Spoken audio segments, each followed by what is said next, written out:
All right. Hello, everyone, fellow ramblers. Good to see we've already got some folks on here. My volume is on, so if you have any, sound is good. Thank you, Kelly. Awesome. Very good. Very good.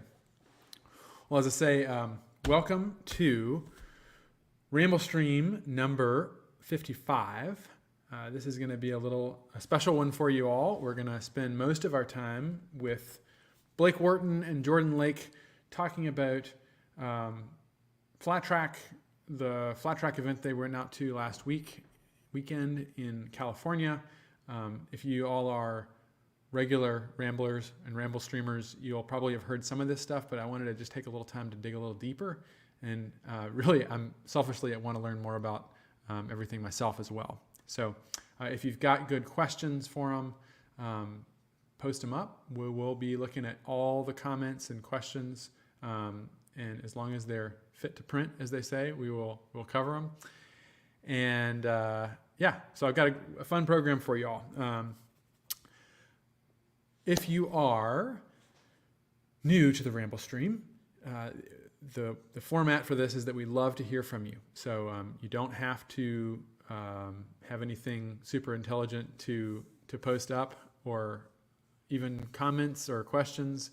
If you just want to sign in, I'd love to hear from you. Tell us your name or your anonymous online handle, if that's better. Tell us where you're viewing from, what kind of machines you ramble with, what kind of machines you have in your garage, whether it's a 4, 3, 2, or more wheels, or maybe wings.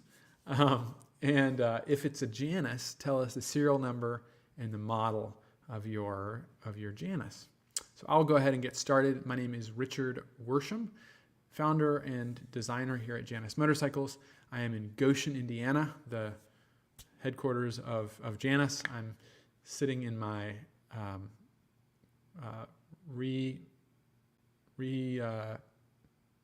remodeled paint booth at our fabrication shop. So if you have a 450, they're made right out here.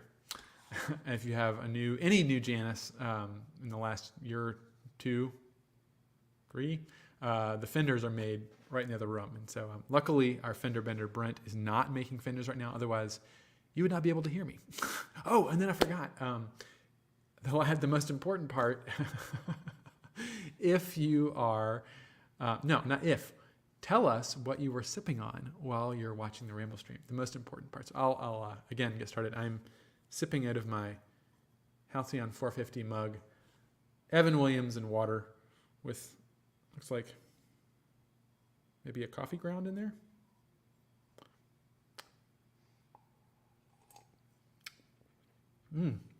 Cheers, Ramblers. Okay. Let's take a quick look at some comments before we get started, and then we'll move to some poetry, and then we'll get started with the program. Eddie takes the award for first on. He was on at 5:58. Ed from New Jersey, sipping on some tea. 97 Heritage Softail, 21 Halcyon 250, number 670 with a stage 4. He has a 23 Honda Trail 125, a 23 Honda Monkey 125, and two, a 79 and an 80 Pook Maxi, which if you know mopeds, those are probably the most, probably the most popular moped in the States back in the day, a real vintage, pedal mopeds. Our first bike that we built from scratch before we actually got Janus Motorcycles started uses a Pook engine. It came off of a Maxi, but it's a E50, which means it's a single speed 50cc Pook motor. Next time you're at Janus, check it out. He says, next year, I should bring up the comment there. Next year, I'm bringing chalk to make lines for the slow races. Oh, you don't like how much we wiggle around? Maybe, I don't know. Good show. Okay, I am going to move right on into our poem for this evening, and then we'll cover these comments with Jordan and Blake. I see Jordan is hanging out in the backstage here, waiting, and Blake will be joining us shortly. But we've got a whole hour to fill, so we got plenty of time. Okay, first up, though, some poetry. This evening, I thought it would be appropriate to go back millennia for this bit of epic poetry. And this is from the Iliad by Homer, and it's a scene. This is, if you're familiar with the Iliad, Achilles, I mean, you've got to be. Achilles has killed Hector, and this would be out of book 23, right toward the end of actually the Iliad, and he's there. He's celebrating the funeral of. Now I'm going to forget Patroclus. But they're going to have a major funeral, and they are going to have funeral games, and one of the games for the funeral is a chariot race, and one of my favorite scenes is the old warrior Nestor he's kind of like a mentor figure throughout the epic poem, and he's coaching his son in how to his son Antilochus is a good racer anyway, but he's coaching him in what you should do to win a race. And it's exactly the same thing as flat track racing. There's 2 points that you have to go around. So this is the translation. I'm partial myself to some specific translations, but this one is a very old one. This one's by Pope, so this is one of the earliest English translations. So it's a little bit archaic. Maybe we'll redo this and do it with a little more a different translation, but it gets the gist. So experienced Nestor gives his son the reins, directs his judgment, and his heat restrains, nor idly warns the hoary sire, nor hears the prudent son with unattending ears. My son, though youthful ardor fire thy breast, the gods have loved thee, and with arts have blessed. Neptune and Jove on thee conferred the skill, swift round the goal to turn the flying wheel. To guide thy conduct little precept needs, but slow and past their vigor are thy steeds. Fear not thy rivals, though for swiftness known, compare those rivals' judgment and thy own. It is not strength, but art obtains the prize, and to be swift is less than to be wise. 'Tis more by art than force of numerous strokes. The dexterous woodman shapes the stubborn oaks. By art the pilot through the boiling deep and howling tempests steers the fearless ship. And 'tis the artist wins the glorious course, not those who trust in chariots and in horse.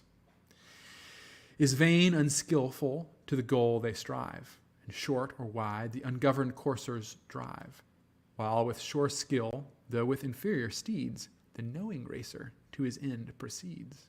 Fixed on the goal his eye foreruns the course, his hand unerring steers the steady horse, and now contracts or now extends the rein, observing still the foremost on the plain. Mark then the goal, 'tis easy to be found, yon aged trunk, a cubit from the ground. Of some once stately oak the last remains, or hardy fir unperished with the rains, enclosed with stones conspicuous from afar, and round a circle for the wheeling car. Some tomb perhaps of old, the dead to grace, or then as now the limit of a race. Bear close to this, and warily proceed, a little bending to the left-hand steed, but urge the right, and give him all the reins, while thy strict hand his fellow's head restrains, and turns him short, till, doubling as they roll, the wheels' round naves appear to brush the goal. There we go. Yet not to break the car, or lame the horse, clear of the stony heap direct the course, lest, through incaution failing, thou mayest be a joy to others, a reproach to me.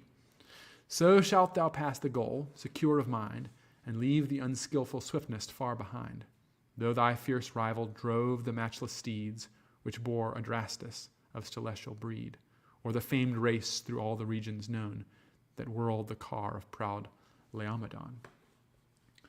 All right, let's say, any sound issues here? Hope you enjoyed that.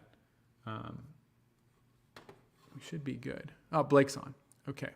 So let me just check my sound here and make sure we're coming through. Yep, we should be good. Okay, I'm going to go ahead and bring on the Flat Track guys. Here they are. Jordan and Blake, how you doing? How's it going? What's going on, guys? Good, good. Well, we have got, let's see how many, we got almost 50 folks on right now watching. These are our, I was kind of filling in Blake and Jordan on, these are our the Ramblers are the most avid Janus fans here. So you got the avid fans in front We of you. have the Janusites, the Ramblers. The Janusians, the Ramblers, yes. The Janusians, the most feared and esteemed warriors of the Janus people. That's right. They're all on. They're all on right now.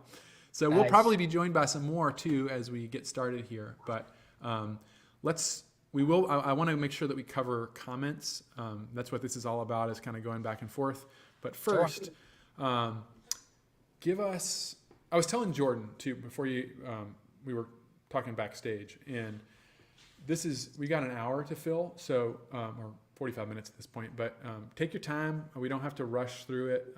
I'd like to first of all introduce yourselves, and then tell us how you got into motorcycles and then racing. So Blake, why don't you go first? Yeah. So my name is Blake Wharton. We've been working on the Janus 450 race bike, concept for a while now, and so I'm the racer, I guess you could say. And well, my journey with motorcycling started a long time ago.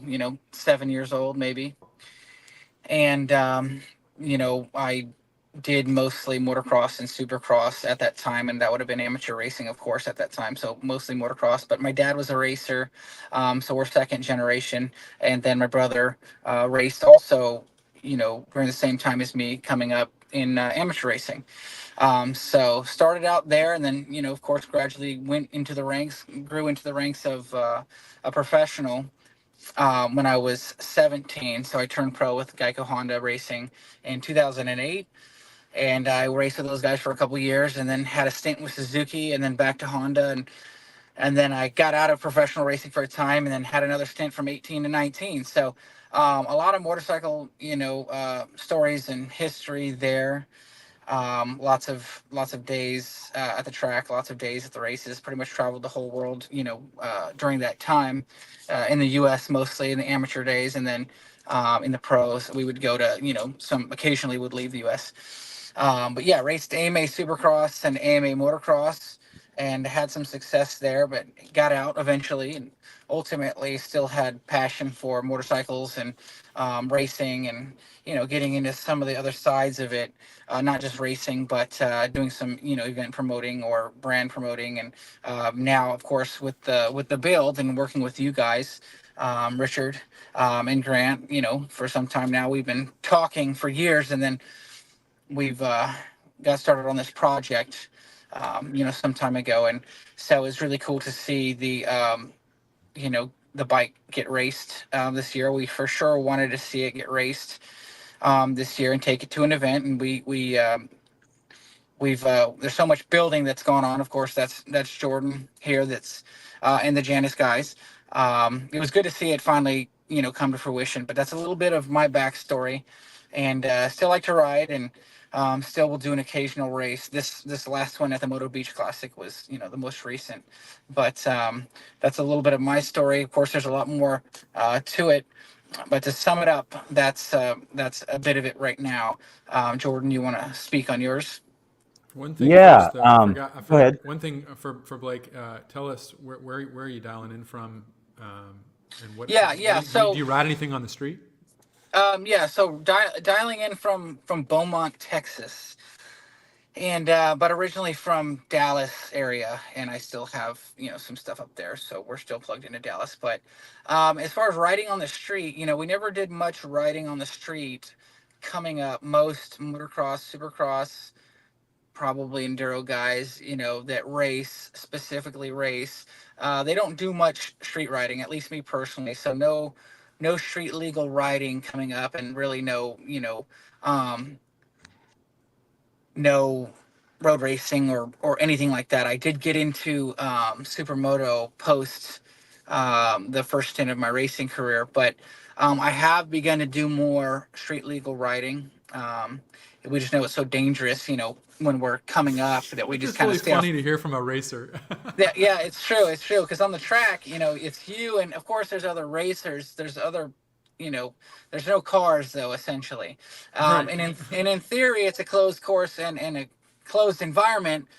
Of course, that can things can go awry. But yeah, we just stayed away from the road. Not that we weren't interested in road bikes or road racing or adventure, which started taking off more. Adventure riding started taking off more, when we were coming up in the amateur ranks. But I do have a Husqvarna Vitpillen 401.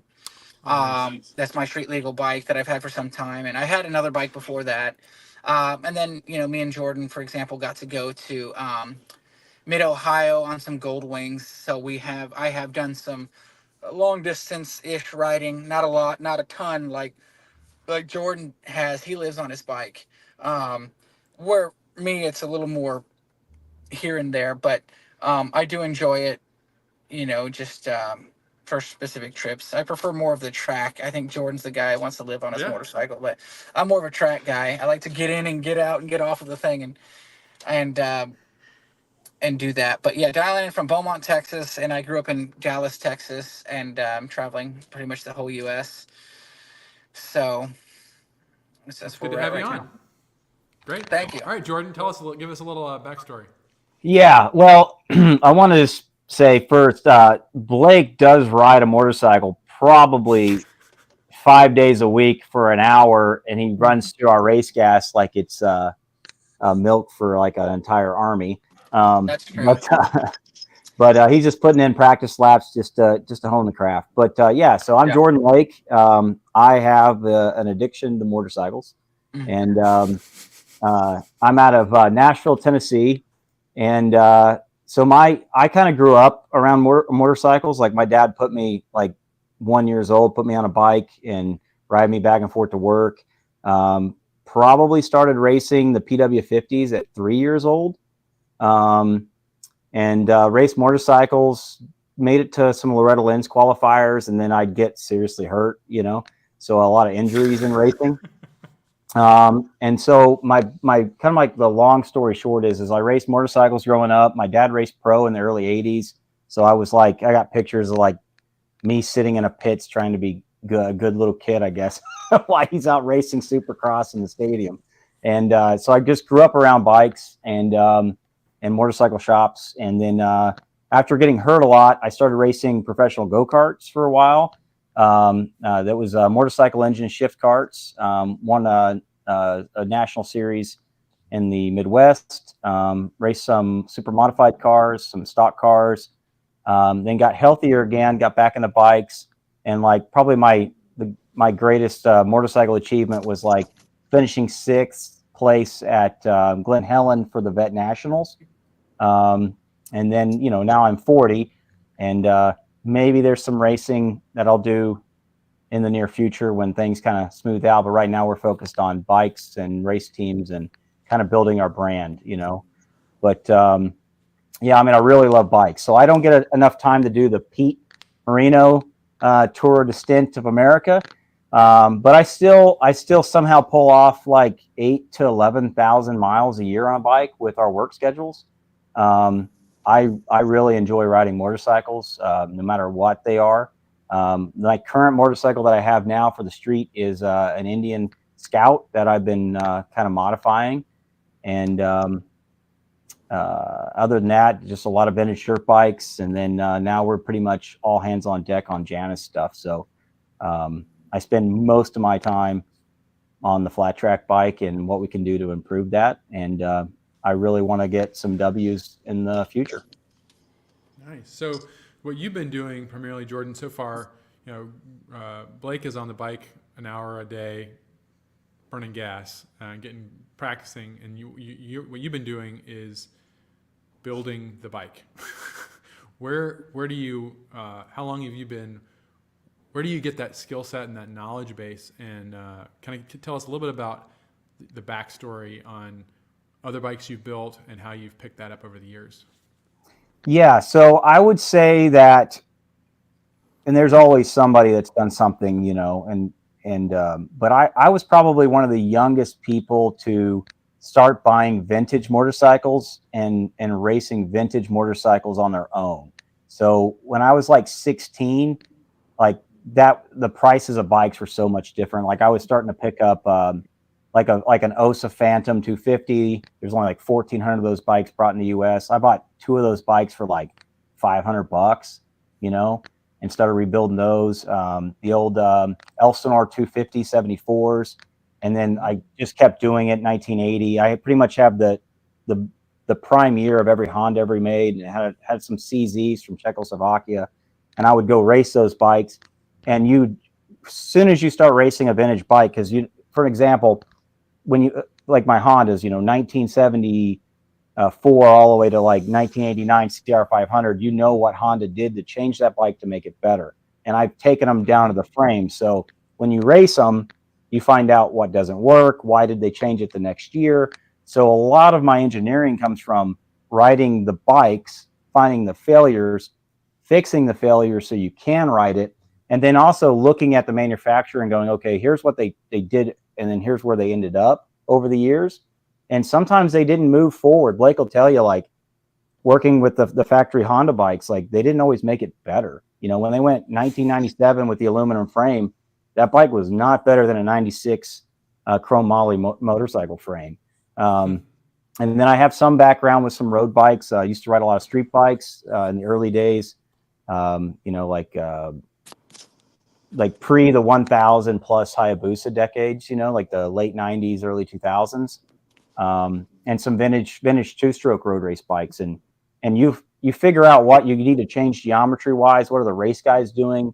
What parts can handle that abuse, the constant braking or the heating or the running at high RPMs.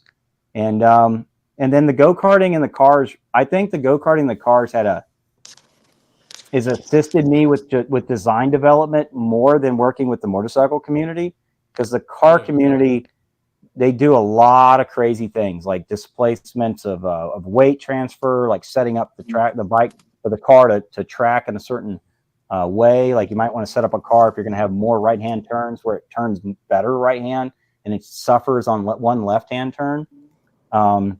Engine displacements and all that. And so I used to build going backwards here.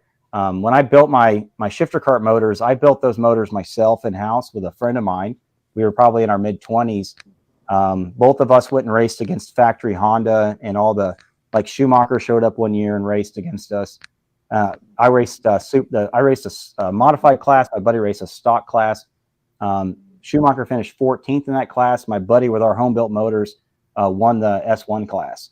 So you can do some crazy things if you're willing to take things apart and look at it and figure out what you need to do.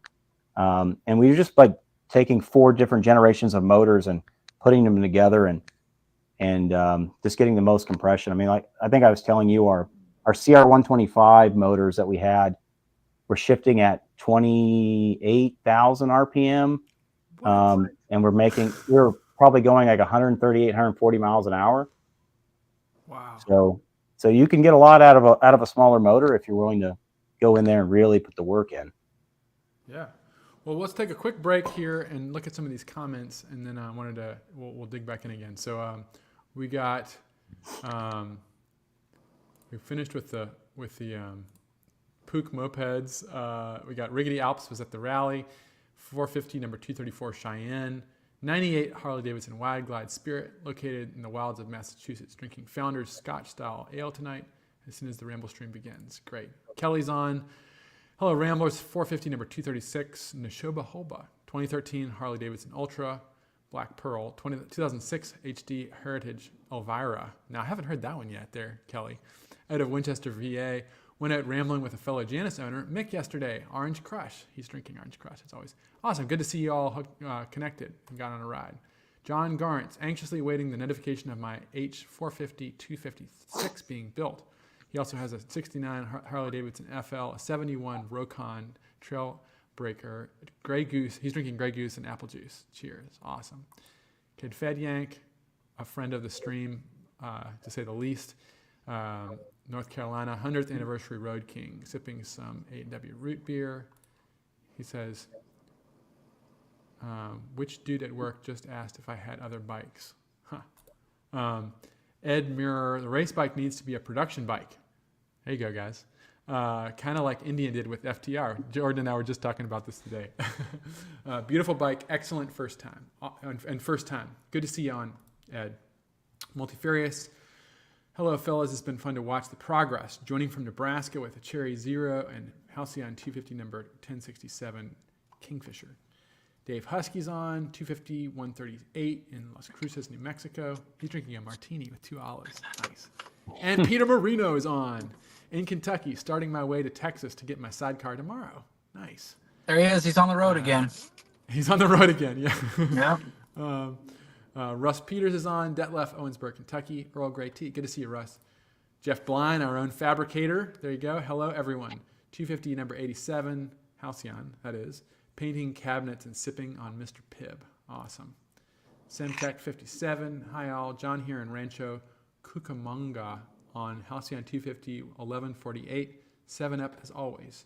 Cheers, Ramblers. And we'll end it for right now with Dan Rademski, another guy who was out at Sturgis watching the races with us all, sipping a carbonated water. Halcyon 450 number 235. Lester, thank you for the pronunciation help there. Dan, North Carolina. It's always riding season here. So, fantastic. All right. Real quick, Richard. Go ahead. Hey, Dan, if any of the Ramblers need something shipped from Columbia, Dan's your man on the airplanes. There you go. Something. Okay, so tell us a little bit, Blake and Jordan, about how you all met, and tell us about the dynamic of you all working together and some of the history there, but also how you make it work today. Yeah. So me and Jordan started talking about music first because Jordan was doing music full time at that time, and I was getting into music. I still like music, and Jordan still does music as well. But we started, basically going into the studio in Nashville and recording some music. That was our interest at that time. Like I said, we still have that interest and pursuing it sort of on the side. But I had known that Jordan was into motorcycles, and Jordan, had he a little older than me, so he was watching Supercross kind of at the time that I was racing. So that was kind of how it started, and but slowly and surely it kind of went back to motorcycles, which is I think where we both began, our earlier part of our lives. But I believe the event to kick it off more was, of course, the build was the XR200 that we built. But to start that, it's a totally custom Honda XR200. But to start that, we did this big vintage race at Diamond Dawns near Marshall, Texas. And if I'm not mistaken, that was kind of where we started getting back into it, Jordan. We went there and we did a story on that event. We rode some XR200s, and then the next year we knew we had to build a XR200. So Jordan started on that. And I knew he was a mechanical type of guy, mechanically inclined and, interested in that side. But it just started, snowballing from that. And we started getting more involved with some different events, some different bikes. Jordan really likes the street stuff. And then I come from the dirt bike side. So we're kind of doing both of those. We ended up putting on an event at Daytona. That's the King of Daytona XR200. Which is all XR200 bikes, anything from like a stock bike to a totally mod bike. And this year will be the third year. So it's kind of going all the way back to motorcycles now. But we started with music, however surprising or unsurprising that is. But we still do some musical projects, and Jordan's still plugged in that community. But um, that's how I recall it. Jordan might have a different recollection of that, but basically that's that's where it began. Yeah, you could say. I love that I'm the older friend, Blake. I appreciate that. I, Well, I mean, I figured that's they could probably tell, just with all the gray hair that you yeah, have. I mean, they just assume that. yeah. Jordan and But I are the same age, by the way. oh well, you're making gray is the new thing. Like it's the new style, Richard. Like Yeah, it's yeah. you're like Reed Richards of Fantastic Four. But I know the gray comes, but the bikes don't disappear. But That's yeah, right. we They work just we they work just start getting more of them. well, yeah. And Jordan is over here embracing it. I'm like, hey, you want to put some? Why don't we, darken the beard or the hair? I'm not opposed to that. And he's over here. No, I want my gray hair. It makes me look as old as my soul is, which is dusty old, dusty old. But Dusty. yeah, we have a good dynamic. Jordan is the builder for sure, without question. And I didn't do a lot of building coming up. It was basically race, more race, training, riding, and he got more of the traditional background where you have to learn to maintenance your bikes and all that. So it's a good background. But um, we have a lot of ideas and a lot of different goals that we're working on. And I do some writing for Racer X magazine that I still do, and there's some different contacts that I have in the industry. So it seems to make a good team, with Yeah. the different events and the different reaching out to different OEMs and trying to work with different OEMs and trying to do stuff different. It's tough uh, changing things up, but we ultimately, like Jordan says, he takes these bikes apart and he sees what he thinks they could be different, or where we think we could possibly improve, depending on what it is. And so it's a good dynamic, and it's worked really, really good so far. We've got some interesting projects in the works right now that we're hoping to get off the ground and, get out into the public here shortly. But Jordan, you wanna chime in on that? Oh yeah, man. I mean, Blake's like we're like the best. We're best buddies, man. I mean, he's like family now. I love the guy to death. Mhm. And we try to be a part of each other's lives a lot. I mean, I spent a lot of time in Texas, kind of like a Yeah. second home, and couldn't ask for a better guy. Yeah. And to be honest with you, he always amazes me when he rides, because like sometimes I'm like, man, I could still do it. And then when he turns it on, I'm like, I can't do that. You know what I mean? And that's the truth. Like, I was never a horrible motorcycle rider by no means, but I say this: you got to work on your fundamentals. You got to go slow to go fast, and you got to learn that machine just in like and out. Nestor in the Iliad says. Oh yeah, yeah, It's being wise, not fast. yeah, yeah. Yeah, it's true. It's true. Yeah, there's a lot of hours there that takes to get to that level, but where you can pretty much do it at any point. Um, but yeah, I can still go when we want to, right, Jordan? We can still turn it on Yeah. when we want to. Who It's can, who can turn it on? turn it on. We got to turn it on. You just got to make sure the body can do it too.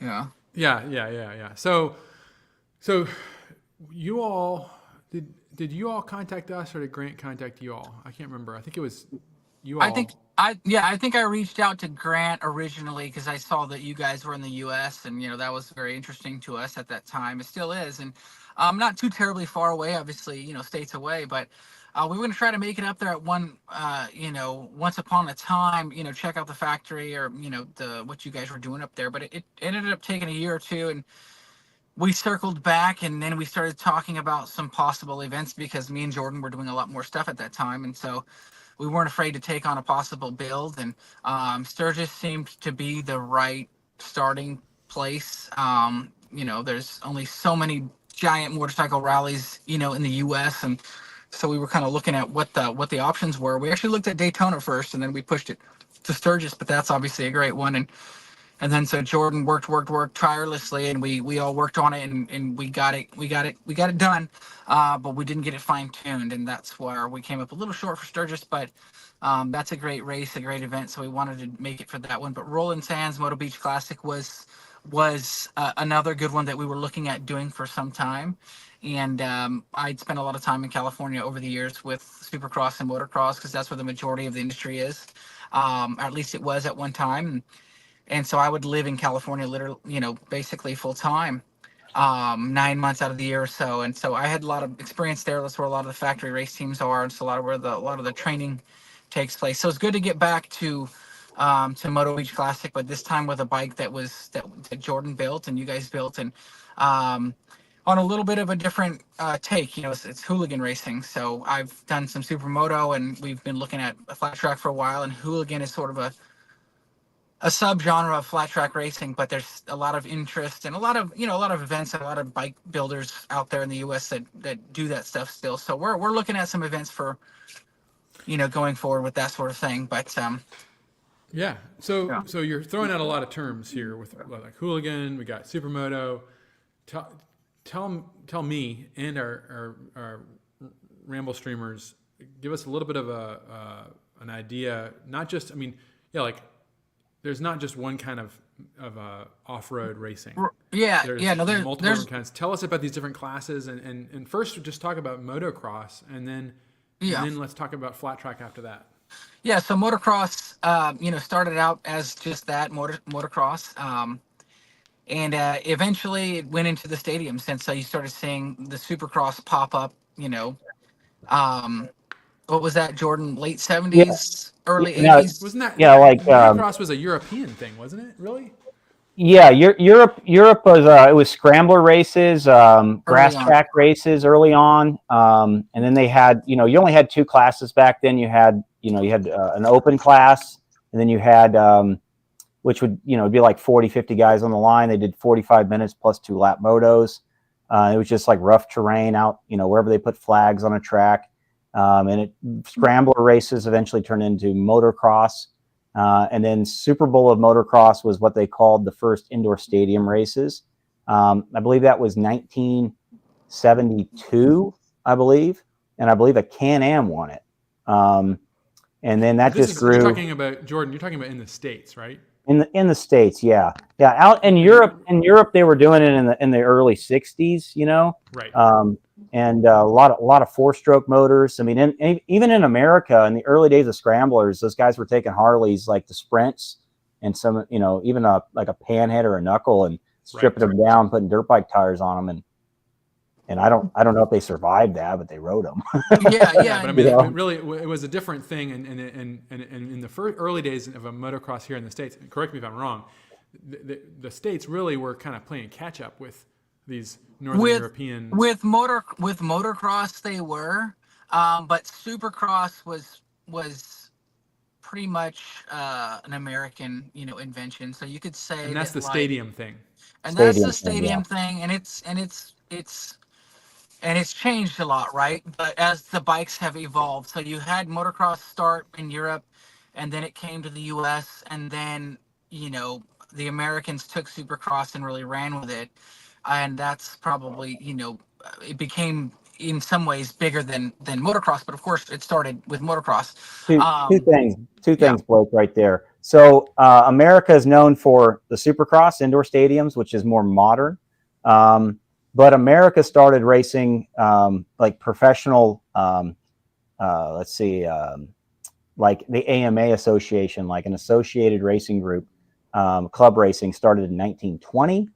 And then in the early 1950s, we did flat track. So circle track racing, whether it was board track, dirt, oval, etc., is pretty much an American sport. So that one as well. Correct.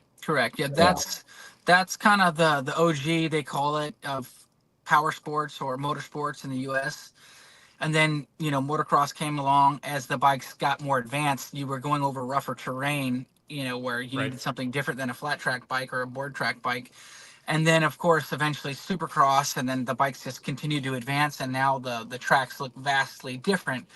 And now, which has changed even more recently, they have like a supercross motocross sort of playoff thing. So the leagues are working together, um,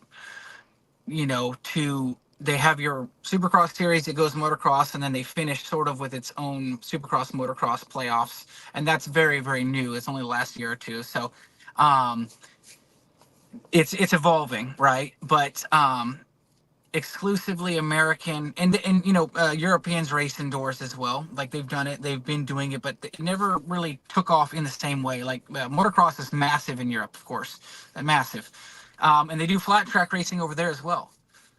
Or But they I call think, it speed. It's more speedway, right? well, I think they have speedway, but they also have flat track, just They straight up started flat doing track flat on track. singles. But flat track racing was at its height in the U.S. Once upon a time, kind of before supercross and Hmm. motocross and freestyle and like some of these others. There's just more sports grew out of flat track and motocross, so there was more competition, I guess you could say. Um, but of course, Well, flat like with track is, everything, I've written about this and talked about this, and you're like, it starts off with a very general kind of a like the early motorcycle rallies or events were everything on the road, and they would just like yeah, literally it was just a motorcycle, and everybody would do the same thing, and then gradually people started getting more interested in scrambling, or they get more interested in road racing, and sure. then it's like now it's not just off road, it's like 8 different kinds of off road in this category, and then there's road racing. There's Yeah, a it's plethora of different types of kind of road racing. So things tend to get more and more and more specialized as they it yeah get more developed. it branches out totally. It totally branches out. As far as indoor racing goes, arena cross is still around, and arena cross was really big in like the early 2000s, which was just a smaller arena and a different series. But all of them, most of the time, have been like AMA sanctioned in the U.S. And yeah, as far as enduro, you know, enduro bikes go, it's even more branched out. There's even more stuff. You have sprint enduro. You have um, in the U.S. you have GNCC racing, which is very, very different. You have enduro cross, which is their take on supercross enduro riding indoors. Um, you have some longer distance racing. You have some shorter distance or duration racing in the woods or woods type riding. And then now they're starting to incorporate adventure bikes. And this is something that me and Jordan are Yeah, looking at that's wild. getting into, but I think you'll start to see adventure bikes racing more. There's Right. obviously a huge market for it, so it makes sense. It can OEMs can justify spending money because it's one of their best sellers anyways. But the adventure trackers racing series class will be in American Flat Track. So it'll be American Flat Track, AFT's more recent adaptation. So you Yeah. could say that like Flat Track is modernizing. And it's Yeah. good because, Flat Track's been around a long time, and the tracks and maybe the format haven't changed a lot. So they need new blood, right? So the sports have to evolve because naturally the sports tend to get a little more exciting as they go and different. And so it can draw eyes away from the OG power sport. But I think, the OEMs and the AMA needs to remember like Flat Track first because that's where it started. And so paying homage to that, and that's where everything got off. And so got off to the So races, so to let's speak. let's talk a little bit about that, like Mhm. through the eras of let's just say flat track. You've got, everybody, like you think back to the 50s when flat track had a sort of, it was like it was motorcycle racing really. Then you got the period where the scrambling started, or dirt biking, and then you had like you all talk about how the 1980s were really a high point for flat track racing. Tell us a little bit about that, and then what's happened in the years since then. Well, and Jordan's going to have a good bit of history on this, but I guess start. But yeah, flat track was sort of like uncontested, probably as probably the biggest motorcycling sport because it was the only one for a long time, right? And so it had all those eyes on it. But it had its height, I would say, in that time because Honda came in, and then of course it just had a lot of people doing it. And but Honda came in and really challenged Harley Davidson and I want to say Indian at that time, Jordan. I could be wrong, but anytime Jordan, you get what period yeah. would this be, Jordan? Yeah, so a couple things. I really advise everyone to kind of just go research the history of the golden era of flat track. There's a lot of great videos. It's a lot of drama. If you love drama, it's like the greatest movie that's never been made, because the AMA had to figure out how to make the Harleys still be able to run with some of the single 650s and the Japanese engineering when they were still running the old iron head motors, so the Harley came out with that iron head motor, which is what turned into the modern day Sportster motor. And they really ran that motor for a long time until recent years. But so Harley started making factory 750 XRs, and that was the bike to beat. And then when Japanese engineering started happening in the late 60s, they had to start changing rules to make them, competitive. Harley was still winning most of the championships.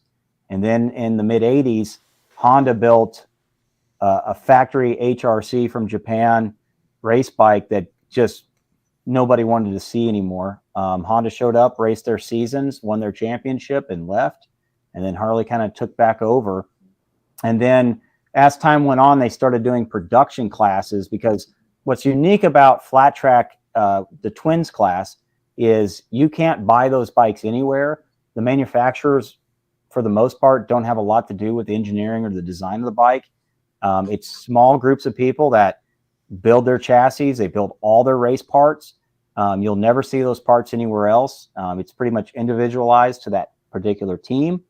They have like a short list of like 12 plus motors that you're allowed or eligible to race, and they're all custom one-off race bikes. And so the production class, when they introduced that into flat track, the goal was to help sell motorcycles. But then you get into that problem where like one bike was built by the OEM a little bit more for racing, and it had a competitive edge, and so the racing was just too far apart. So that class didn't stand the test of time. And right now What period are we talking about? Like 20, probably around 2013 on. And then really recently. Yeah, pretty recent was a production class race class that simultaneously ran with what we call the Super Twins class. And they took that out. I think Blake can help me with that. Somewhere between 2018 and 2021, they removed yeah, the it was production class. it was still around in like 21.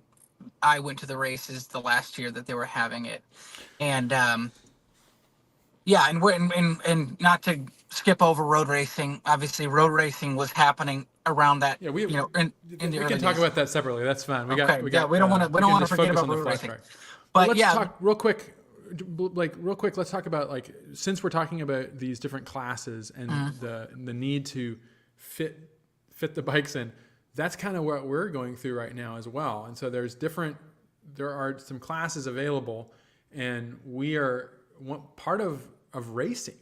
It's not just. I mean, I really think it's part of the strategy to win is finding the right class, manipulating the system so that you can be competitive. And that's sure.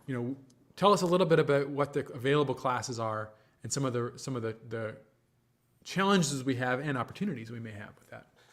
Yeah, well, right now in flat track, just for example, it's been for a long time. I would say the premier class. Well, the premier class is the twins class, obviously, right?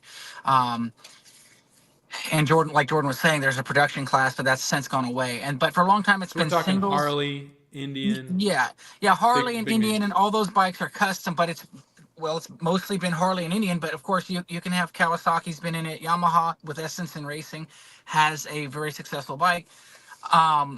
So you have not all of the OEMs there, but you have a lot of the OEMs there. But it's been predominantly jump.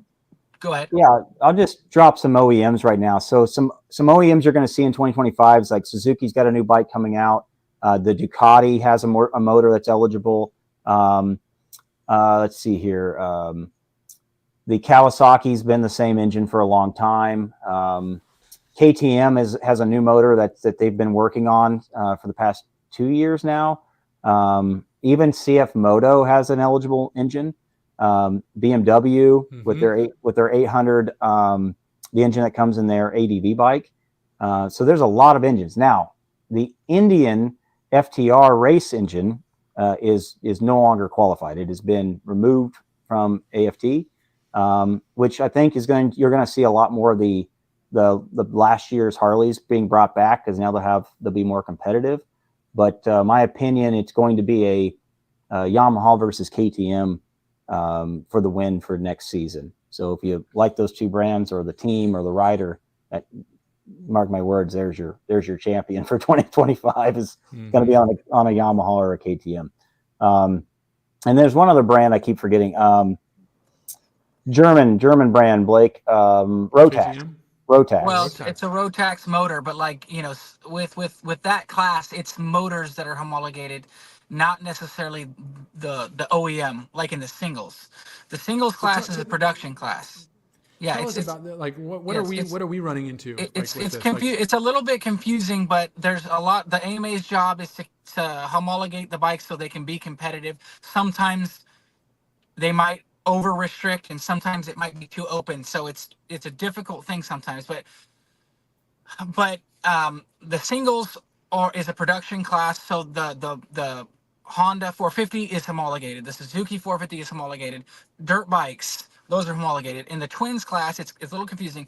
The motors are homologated because all those bikes are custom. So like when Jordan says Rotax, you can race a Rotax motor, and we would build a framer. We'd make a custom frame and go and race that bike. So they have to Harley makes a flat track bike to sell sometimes. It's like $55,000. Indian will make one to sell sometimes, but those are like not one-off, but like limited run bikes. Right. But like Yamaha is not making a race bike to sell. Suzuki's not making a race bike to sell.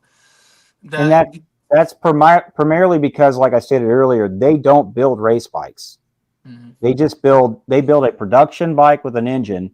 AFT says that motor meets the dimensions and size and horsepower that we want to see run, and that's it. So the teams that are building those bikes, it's not like Suzuki's not actually building an AFT Twins race bike. It's a group of guys that put a team together and chose that engine platform. And if they're lucky, they'll get a Suzuki maybe parts sponsorship, a financial sponsorship or aid, or they'll come on and have it and bring that crew chief and their rider in that bike and bring it into the fold and run it under a Suzuki advertisement or name and program. Yeah, it's been a long time since Flat Track probably has had a true factory racing effort. Like when Honda was in, that was a true factory racing effort. Like in Supercross, for example, just to give you an idea, or motocross, Honda has a factory effort. That factory American Honda goes racing, and that brings a whole other level of like quality, usually, and money and all of that, and client, and personnel on site. KTM does that, but we don't have KTM or Honda factory racing flat track. They're factory supported teams, however. Okay, so they're putting resources and money into it. Where Janus is coming up, where we're at with Janus right now is Jordan has basically built a frame. We've basically built a framer. Okay, so it's a custom frame, but it's a singles motor. So we would have had in theory, if we would have built the motor is right for the singles class if it was a production dirt bike. But obviously that's not the market that you guys are in right now. But in theory, we could have probably got that homologated a little easier. But we have the frame for a twin, but the motor is a single, and the rules they're hard liners right now. In Flat Track, they're pretty hard line on the fact that it's got to be a twin. So it's got to be a 750. So that's what we're kind of at right now. So Hooligan provides us an opportunity to race, and not in the twins class, mind you, but it allows us to go and race Moto Beach Classic and race, a class. So tell us about the Hooligan. Jordan, tell us about what is the Hooligan class? Yeah, so Hooligan pretty much got started out of the Rolling Sands camp, and they kind of just was like, bring whatever you want, and we're gonna have hooligan racing, like mob racing, go have fun, bring back the old days where it's run what you brung. Everything was run what you brung, And then it got so popular, people started building bikes to race that class. And other series have picked up. Hooligan is difficult to research because anyone putting on a local race or an event, you can have a what they consider a hooligan class. It meets a hooligan rules. And so there's tons of these races happening across the United States, and each series has their version or certain classes that qualify as hooligan. And even those bikes are really, they're running, Richard, is the production rules that they had for AFT before they canceled it. That's kind of the premier class for hooligan. And but there are other series that allow, certain bikes to be eligible to race, and that's where we're going through the paperwork now. So tell us about where the difference between an AFT race and a hooligan race. What are the venues that we're going to be seeing? Because right now, I mean, just to be clear, the hooligan class it does seem like it's the most appealing to the platform that we have in front of us, without a whole lot of changes or with a lot of work on the homologation end. And like I was saying earlier, like this is part of racing, figuring out the homologation, figuring out what platform that you can break the rules. I mean, it's just like Formula One or other races that you gotta. It's manipulating it. That's part of the racing. But yeah, tell us about like where you're going to see these different events. It's a lot like fighting. A fighter has to drop weight sometimes to fight in a different class where he can be more competitive, or he may have to go up to fight somewhere where he feels he could be better off. Hooligan generally, not always, is a little smaller of a track. It can be. The last one we did was asphalt. Not that you won't see that in flat track. Flat track's making some changes and they're going back to asphalt and doing some stuff different there. But you see a lot of hooligan stuff at biker rallies, biker events, but you'll see AFT there too. So it kind of just depends. That's a good question for you, Jordan. Flat Out Friday is a premier event. They're expecting 300 plus racers at that event. They do hold that in a stadium, I would say like a smaller basketball court style stadium. Stands are usually packed. So those events are really appealing because you have, we love racing, don't get us wrong, but to travel across America and go do a local track race where there's, maybe 150 people there. That's great for if just a passion of racing. But when you're trying to get a team and a brand and a new OEM introduced to the market, you want to be seen in front of sold out stadiums, people there for more of an event, a real race program put on, cameras, lights, action, the whole 9 yards. And there's races where we can achieve that. Moto Beach Classic was a very good event for us. It was in California. You got a whole new demographic involved to see it. The bike show, their social media campaigns. I mean, Roland Sands has, and his team, Moto Beach Classic, have, they're in the 500,000 plus viewers on their single social media platform. And so when they repost our stuff, the Janus name, the Ramblers, and all of us put together here on tonight, we get seen in a way that we want to be seen. So in some ways, the hooligan class. In the classes that we fit within that really is a really great starting point for us, because I mean, you think about like the one show. I think the first time I went to the hand-built show, they had hooligan racing right in front of it. It was a real short track. So places where a lot of you guys that are viewing this are gonna be able to see it too. It's not just at dedicated flat track events. So it's a great place to start off. Now, as we continue to work, I mean, that's what we were on the phone this afternoon talking about, figuring out this homologation. Who are we want to start? We're trying to start working with the event organizers to figure out the next step that we would, and that's going to influence where we're going to go with future race builds as well. And to speak on the hooligan style events and the tracks, are they smaller tracks in general mostly? Depending on the series, yes. Some people that run the hooligan racing do, half mile, quarter mile tracks. But racing is racing. So if when someone shows up with a bike, they have to race that track. Like Blake will tell you, there's motocross tracks that are all different. So racing is racing, meaning are the speeds a little down?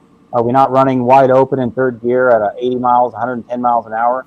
Most of the time, no. But everyone else has to race that same track, so it's still competitive racing, and people are taking it very serious. I mean, those super twin bikes that Rowan had some guests spraying in. You know, Saddleman brought in a pretty much a factory 750 GS 750 Harley. I mean, that's a $50,000 plus bike, and you know, you're racing the same track. So, Yeah. and like we And spoke it's before, good because it fits us. Like these shorter tracks we're gonna have more of an advantage as well. Yes and no. Like our bike weighs exact same. Our bike is exact same weight as the Indian and the Harleys, as the twins. Our bike is specifically built for that style of racing. So I think our competitive edge is really like the design and the bike being, you know, purposely built to do short or mid-sized tracks, where the other bikes have to be more universal. But we were running the same lap times with less motor, and not even like our full final setup yet. And so I'm very happy and pleased with that. Yeah, I so think to give us a report on. And sorry to interrupt you, Blake, but just give us like how did it go? Like from a racer's perspective and from an engine and chassis builder. Yeah, no, I just to comment on what you said to finish up there. I think quarter mile or smaller, anything in the quarter mile range, the bike could be, in reality, probably competitive. Obviously, like what Jordan's saying, like if it was on the bigger side and you need everything out of the motorcycle, then obviously our finished setup, our finished motor we would need that technically. But of course, like mile racing is just a different animal. But not to say that you couldn't gear the bike to be fast and all of that. But yeah, so to get onto the event, you know, the event was it was pretty much everything was on Saturday. We were showing the bike and we were racing the bike, so it was a lot of back and forth. And when I mean by showing the bike, it was set up on display where all the other custom motorcycles were displayed this year, and so it got a lot of good eyeball there. You know, it's been a minute since I have done asphalt racing. Like I said, I did supermoto back in the day, which those tracks are predominantly asphalt, a dirt bike, but on asphalt. So I do have some experience there. Um, but again, you know, the bike has been getting finished and we've been detailing it out. So we didn't have like a ton of time to go run around to the Walmart parking lot and do some practice, or, you know, go to the dirt track to do some practice. Those are a little hard to get sometimes. So again, it was kind of new. So a lot of firsts there, but the bike performed well. We knew that it was going to handle well based on how it was built and just the overall setup there. Of course, the front end is different. We all know that. The Rambler folks know that this is more of a Rambler style, you know, Janus style front end. Leading link. Leading Rambler link, style, leading like link. Yeah, that's your guys' insignia. It's on your crest. It's the leading link. On your shields. You put it right there. So that was different. But the bike did really good. We ultimately left with, okay, we need a different gearing setup, which we knew we were going to run into that. You know, flat track and you were running the stock gearing, right? we were basically running stock gearing, so it took us a little longer to build speed coming out of the corners. So I had to charge in a little harder and try to carry speed around it. That's the whole name of the game with racing, is just speed around the track as much as humanly possible, especially with flat track where there's less obstacles to separate you. We got to get in and get out. So we left knowing, okay, we got to fine tune the gearing.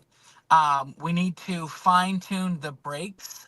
In practice, one of the things that happened was we were really, really hard on the brakes because I was using the rear only, which is traditional for flat track. Not all the time, but traditional for flat track.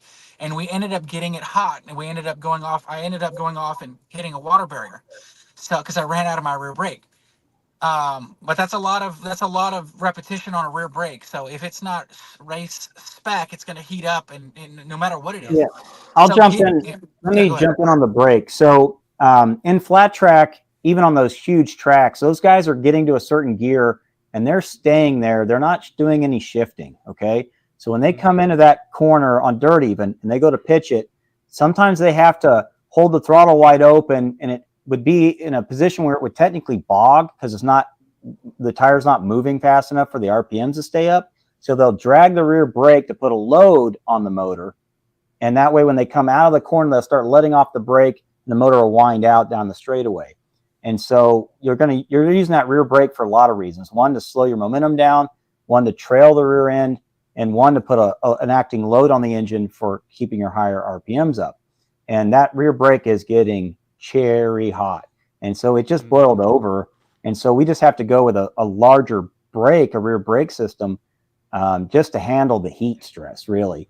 And that was him on the brakes. I think he made like 10 to 14 laps consistently on the brakes and the gas, and we overblew it. Now, once it cooled down, did a little bleed, got some air out, pumped him back up. Because the laps were 6 laps, he didn't have any problems with the rear brake overheating. But if it would have been a 10, 12 lap race, he wouldn't have had any rear brake. Back in the same spot. Yeah. Yeah, and I'll just say, go ahead. Let me just say real quick here that we just released a video this weekend on the race. It features Jordan and Blake talking more about it, but it's got some great footage from the event, from Jordan's great pass right at the end to second place. Right. So I will post up a link to that below if you're watching. I just wanted to put that in there. It's here on YouTube. It's probably the last video he posted, but sorry, Blake, go ahead. Yeah, and you need a strong brake also, right? Because in flat track, most of the time you're using a rear only, so you have to rely on it more. You won't always downshift to slow down, and there's not much engine braking on those bikes. You're not supposed to, because you don't want the rear wheel locking up like that. So having a strong rear is like essential. It's like you rely on that for everything, for more than one thing, right? So we know we have to fine tune that. Some things that we would like to do, we are going to be altering the front end a little bit to get some dive. What are you doing there? To get the front end to act like the fork setup for certain tracks, not for a circle track, but let's just say there's a TT and you're using your front brake. When you use your front brake, it wouldn't hurt for us to have a little bit of dive. That's for a couple different reasons. Jordan will tell you how we'll get that, but I can tell you as to why we might want it. Okay. Like Yeah, so what we're going to do is I'm just going to build a little bracket system with adjustable like tie rod, and so I can like position rose joint. so I can position the brake where I need it to be, and it's going to be stable, and that'll allow suspension travel downwards when front brake is applied. So just to explain that, you're going to be, if I'm right in thinking, you're going to tie the brake to the vertical, not the horizontal, and that way, when you do apply the brake, you don't get that anti-dive. Yes, correct. So it'll allow my brain's not really working. The lower bar that has your horizontal swing arm, horizontal to have up and down motion. So basically it'll act like a bike with suspension in the one way that we would want it. Flat track, you're not really jumping. And then you could look at it a couple different ways. Like forks are good. We went with a different style for this, but it'll give us one more element that's similar to forks that would probably be beneficial. Mostly, probably only for TT. Correct. The more front brake you use, we get the front to dive a little bit, and there's inertia scrubbing there. There's some other reasons for it, but it's something that we want to test for sure. But I can keep going on what we're wanting out of the bike. You wanted to go in on that, Jordan? Yeah. So pretty much on the small circle tracks, we don't need that at all because there's not going to be any front brake usage for majority of the classes you run. If the class does allow front brakes, and we're going to run them, it's a bit of a competitive edge. But for racing at high speeds, and you need to slow that thing down because you're literally just romping on the brake. We want the front end to dive, which will soak up some momentum and inertia. Also, it'll kind of widen or flatten out the tire, which gives you more tire spacing on the surface area, which gives you more braking ability. But to be completely transparent, the way the bike is now, which is what you guys are mostly running, braking is braking. Even with suspension dive, there's a point where you can lose traction and throw away the front end. Mostly for a racer's perspective, the front end having the dive just gives them the feel of how much they're using before they lose it. Because if they need to let off real quick and get back on, they have that. They can feel that happening, not the unknown, if you will, in a hard racing application. Yeah. Well, guys, we do need to probably wrap up here. Most of these folks are used to an hour-long stream. I know we can talk for quite a bit more, and I think what we'll plan on doing is having you all back on before the next event, and we'll get an update. I want to, while we have you all on, I want to go just check the comments and see if we have any questions about the flat track bike. I saw someone said something about boobies. I just noticed I saw that too. Yeah, we have to applaud that. I don't know where that one came from, but we're just gonna acknowledge that one for a second. Yeah, with your "Hello Ladies" T-shirt on. You know what? I caused it, of course, naturally. Okay. Well, we got to make sure that we don't get canceled off of YouTube, so we'll just play it easy. No, let's see. We have any other questions? I will cover these comments here at the end, but I don't see any technical. We have Chris Smith says, "Have you ever raced Flight at Friday, Coke Syrup racetrack?" No, I've heard about the Coke syrup on the track. Noise Cycles has been trying to get us to go to Flat Out for some time. They go every year. It's a big event. Coke syrup will be a first, but I'm told that for that floor, obviously, it makes it really would be really slick otherwise. So that's going to be a first. Usually, I'm not sure. That'll be different, but we need to. Well, we're definitely planning on doing Mama Try. That's a big one on the radar. So that's a Coke syrup event. Yeah, well, Jordan, get the Coke syrup. He drinks enough Red Bull. I think I can just let some Red Bulls sit out and get hot, and we'll just throw them on the tire and see how it does. Dave Husky says, Blake is a Texan? Far out. I was raised in Houston, went to college in Huntsville. Well, we're not too far away. Yeah, Beaumont, Texas. We're about an hour out of Houston, and so we get some stuff from Huntsville. William Mason says 2005 Toma Street Mate. Nice. That's a moped for you guys. 2-speed moped. Let's see. We got some more folks. I'm just looking for some flat track questions.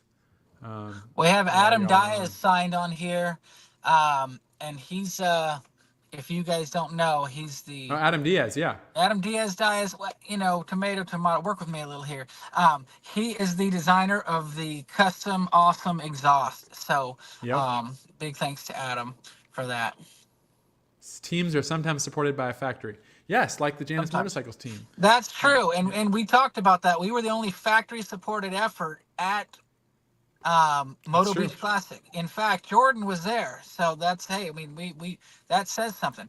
And yes, they do have a run what you brung class sometimes at certain events, not all the time. Yeah. Let's see. Do you have to wear a black hoodie and carry an oak axe handle to race Hooligan? Yes, we do. We do that, but not everyone needs to do that. But we like to intimidate the competition. We're showing up as genocides this next time. Maybe, yeah. All right. Well, hey, what are we thinking for the next event? I mean, I know this is all in flux, and that's one of the reasons that it's taken us a while to figure out the next event. Is we are really working on this homologation and getting into these events. But I think it's safe to say these Hooligan classes are going to be something we're doing more of. But what can we say definitely at this point? Definitely Mama Tried, right? Yeah. Go ahead.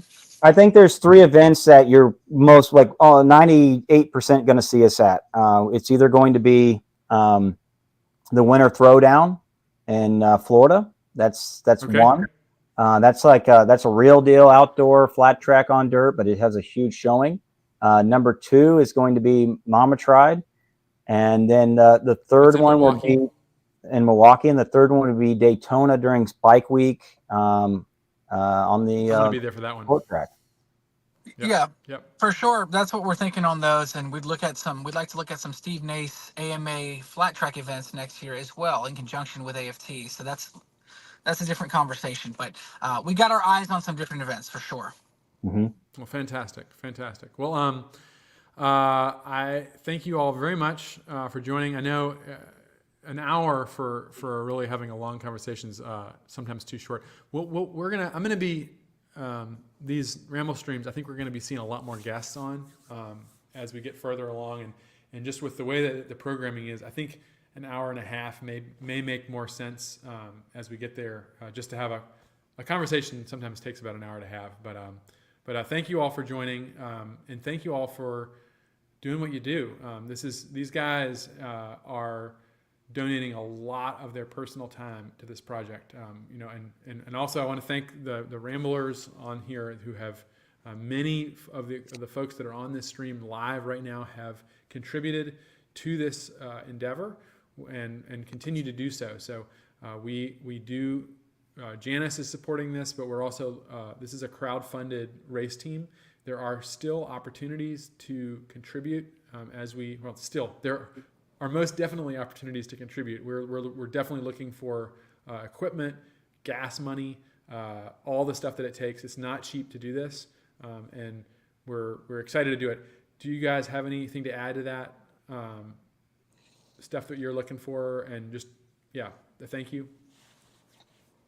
Blake, I'll let you handle that, but I just want to say a huge thank you to all of you guys, even just commenting, supporting, telling your friends about it, just reposting videos so the algorithms and social media can support this. We are rooting this thing all the way to the end. I mean, I'm driving all the way across the country, sleeping in the truck, and whatever it takes to make it happen.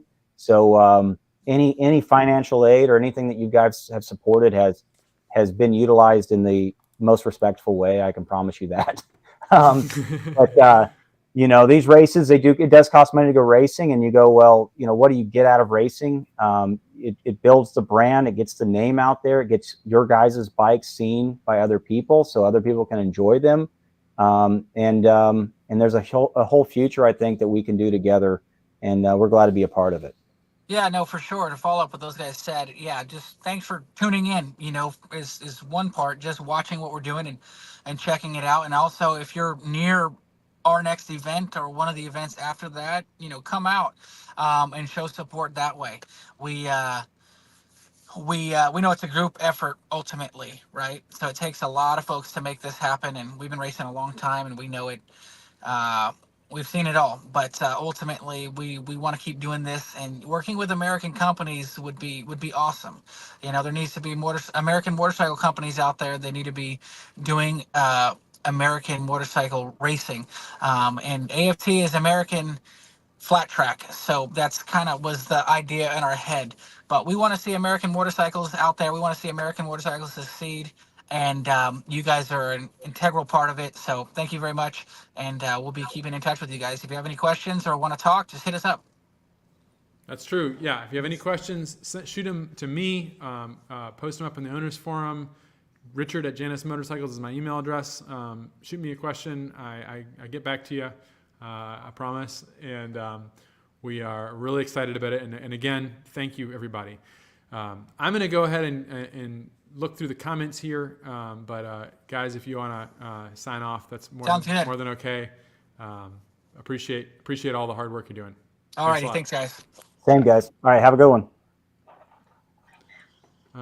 Let's see. We got... not everyone has to stick around for all the comments, but a lot of people watch these Ramble streams after they're live. So we're going to go ahead and catch your comments. Confed says he hears me good. Charles McGahagan's on from the Eastern Shore. Olaf from the Eastern Shore, 250, number 454. Phoenix, number 30. Griffin, 450, on the number 4 on the way. Drinking coffee. Confed comments on my new mustache. Ben Ferrer, hello from San Francisco. Halcyon 450 number 43, Poppy. Redbreast 12 year. Nice. Christopher Smith says, greetings from Rocky River, Ohio. Halcyon 367. Hey, Chris, did you see my email I sent you? I want to have you on the Ramblestream next week if you're available. I want to hear about that monkey cannonball. So I'm going to, maybe I missed the email, but if you've missed my email, let's talk. Dan Rademski, will there be an off-road only race kit to retrofit the existing 450s? We're talking about it. That would not be available, we got to make sure that we cross our T's and dot our I's, so to speak. We are not jeopardizing our EPA homologation, but if we can provide an off-road version, we will be. And that would be something that Jordan would be, I think is very excited about offering a performance kit. Hydrochloride, it says, waiting for Halcyon 450 number 337. Barb Coos, Halcyon 450 number 278 here in Oregon, sipping on hot tea. Fall is here. Yes, it's here too. Travis Johnson says he's in Nashville, Honda 750 Shadow, Arrow, and Halcyon 250 number 1109, drinking Evan Williams and a splash of water. My man, right here. Same thing. All right, we got Ed Mirror. He says he had a 2016 Indian 60, really wanting a Halcyon 450. Well, Ed, you're in good company. Mick Langford had the privilege of rambling through Virginia and West Virginia countryside with Kelly Chrisman and his Halcyon 450. Actually got to see the Orange Crush sipped for reals. Nice. Confed Yank says Bourbon Barrel Cabernet Sauvignon. That's Christopher Smith. Confed Yank says, Dan, I'd love that in Phoenix 450. Be a fun track bike. Yeah, right. It would be. Lo-Fi by Nature. Hello from Southwest Michigan, sipping hot cocoa. Still trying to decide which rambling machine I need. Nice. James Chadburn, greetings from somewhere north of Boston. I went to school somewhere north of Boston. Halcyon 250 number 644. Enjoying a bit of Indian summer and a Tuckerman's IPA. Perry Justin. Hello, Richard and fellow ramblers. Perry Justin from Fort Worth, Texas. Halcyon 250 number 884. Just clocked 9,000 miles today. Congratulations, Perry. Not bad for 2 years and nearly all weekend miles. Mark Gallistel says, hi all. Motard, Tuscaloosa, Alabama, Yamaha FZ6, sipping 1792 single barrel on the rocks. Kelly says, I don't know what you're saying, Kelly. N8 RAB, just in from a 25-mile ride. Very good. Barb says, most avid or most rapid. Carrie Sinetten. Hey, Carrie. Carrie from the Jersey Shore is here, sipping Cafe Bustelo coffee. Nice. Eddie grew up on dirt bikes himself. Hydrochloride's got some jokes in the house. Confetti says, I remember adventure bikes taking popularity. Lol. I like me some adventure bikes. Confetti Yank, I was more into sport bikes, but had trouble getting my own. Lol. Arthur Nordby. Hey, Arthur. In Quinlan, Texas. Halcyon 250 number 1039. Griffin 250 number 159 on the build stand. Awesome. Mark Gallistel. Sound is great. Good reading to boot. Wonderful. Chris says, Jordan, have you ever raced Flat Out Friday? Oh, yeah, we got that question answered. Blake, we got that one answered. We got that one. Spencer Anderson, Lafayette, Little Rock, Boston, back to Little Rock today. California, Little Rock, and back to Lafayette tomorrow. Rambling. Awesome. Spencer, I have a comment. You asked what the status of your bike is, and it's going to be headed out in the next 2 weeks. Early November is what I got from the production team. I think you're waiting on an instrument, but it is going to be scheduled early November. If you have any more questions on that, send me an email and I will get you an answer. How do you like that for an answer from last week? Roman, Alaska. Hi, Richard. Halcyon 1112 just delivered last week. Already have 300 miles and just loving it. Matcha, drinking matcha here. Fantastic. Welcome to the stream. NARAB, I appreciate the gray comments. Nice. Talking about hair. Dan says, I'm a feared and esteemed warrior. Still waiting to hear about Halcyon 1223 or 1123 delivery. Richard? Well, I just answered your question. There you go. Russell Peters, Barber Festival has a short track race on Saturday and Sunday. Huh. Blake and Jordan, if you see that, that'd be a good one to go to. That'd be a great one to go to. Rob William Mason says, are you planning on making a 49 to 50cc bike in the future? Maybe. It would probably be a pit bike if we did. We've definitely talked about making a 50cc pit bike. Maybe. Not right now. There's no plans in the works right now. Eddie says, that was a good video I seen with Jordan hot dogging the new Griffin 450. Nice job, young man. Spencer, oh yeah, the one that I posted one down on the trail near here. That's 1123. That's right. I knew that. Dan says, on any Sunday, that's when the AMA had road racing and flat track combined. Yeah, and you had to be able to race both. Jeff Massey, late to the party, but I made it.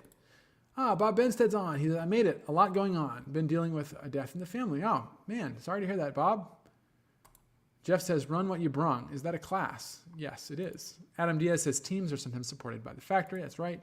N8RAB says, lol, sounds like figuring out how to get that EPA carb approval. Yeah, I don't think it's quite, I hope it's not that hard. Robert, sorry to hear that. Yeah, absolutely. Apparently it's called hooliganism. Semtech, I'm sorry for your loss, Robert. Yes, I'm sure we all are. That's really sad to hear. N8RAB, do you have to wear a black hoodie? Oh, we've already got that one. N8RAB says, sort of nice to know what the bikes are capable of. Yeah, and we're still learning that. I think we will see some more work. Grant says, thank you, Jordan Blake. And thanks to Adam Diaz, Jeff, Brent, and all the sponsors. Yes, absolutely. Yeah, we should definitely mention not only the sponsors, but the crew here that have put in overtime to help get that bike done. Brent and Jeff put a lot of work in to help Jordan as well. Straw Dog's on. Hit the thumbs up icon. That's right. Like and subscribe. N8RAB, what Grant said. Grant says, sponsor here. That's right. I guess he means above the video if you're on YouTube. Chris Smith, yes, I saw it. Oh, good, great. Get back to me if you haven't already. Spencer says, thank you, Richard, and slack action from the sound of it. Janus needs to build the 750 twin to really get the AFT game. That's right. Yeah, well, that would fit their rules, but we aren't about fitting the rules. We want the rules to bend to us. Choose to be a little different. Okay, we are half an hour over time. I think that's a first for the Ramblestream, but I hope you all found it enjoyable and informative, entertaining and informative, instead of just entertaining. All right. Well, thank you so much for joining the Ramblestream. I will be back next Monday for Ramblestream episode 56. Till then, ramble on.